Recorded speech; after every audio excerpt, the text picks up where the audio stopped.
everybody, this is Dr. Schroeder with this week's video introduction to our final week of class, week number 8 in our class in evidence-based practice. And just a follow-up and just a little brief synopsis of what we've covered so far. I covered a lot of territory and we're down to the final last week of discussion. This week we talked about the AHRQ and how the information that is derived, or the data that is derived from evidence-based practice projects, such as the ones that you have worked on in this class, how those results and how that information can be disseminated. One thing that I would encourage everybody to do is to really look at what are the professional organizations that would oversee these sort of projects like we've been talking about.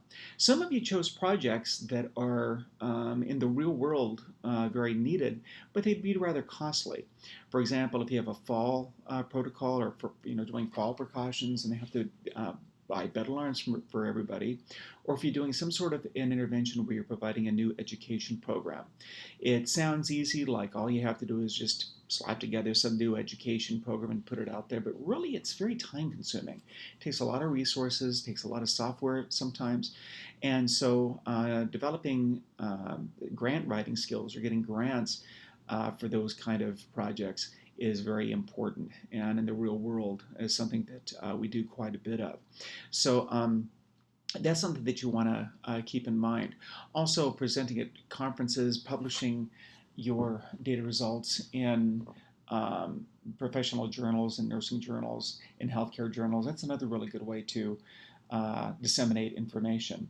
Most of you had indicated things like newsletters within the hospital or talking with nurse managers, those sort of things, but really be looking at kind of a much larger scope.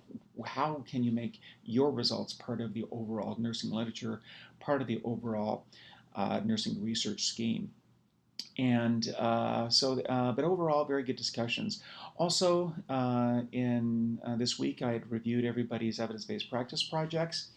For the most part, everybody did really well. I think that the one piece that I was giving a lot of consistent feedback on was that there's a difference between planning your evidence-based project and then evaluating. Some of you were confusing a little bit the evaluation and the implementation plan. The implementation plan is where you actually plan what are you going to do. It's before you actually start the actual project. In other words, you have to plan whatever it is that you're planning to do. You have to get the pieces in place. You have to get the supplies if needed. You have to get everybody educated, and you have to do that before you actually even implement the project. And so that's what that plan piece is about. And the evaluation is after your specific time frame, coming back and saying, did we see the results that we were anticipating to see?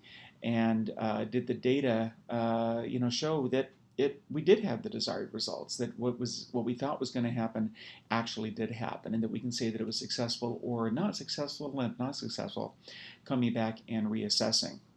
Part of that project also includes a very thorough analysis of what is it actually going to cost. Not just, for example, if you are planning a project where you are trying to reduce urinary catheter infections, for example, how much do you think that will actually save your facility? Not just what are the cost savings overall nationally, but what is it going to save? What are you looking at, when you're moving your infection rate, if you're dropping it by 50%, how much is that actually going to save your hospital? Those are kind of information that is important as you develop these projects. But all of those are graded. You have feedback on those. If you have any questions, please let me know. And brings us to week number 8. In week number 8, we are discussing really kind of bringing it up and wrapping it all up with the discussion of human rights protection.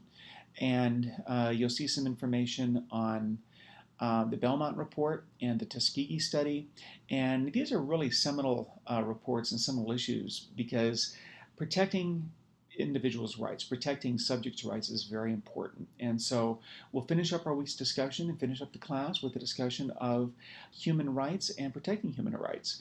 I should have your grading done for week number 7 probably about midweek. Of course, I'm recording a little bit late. You're getting this later than usual.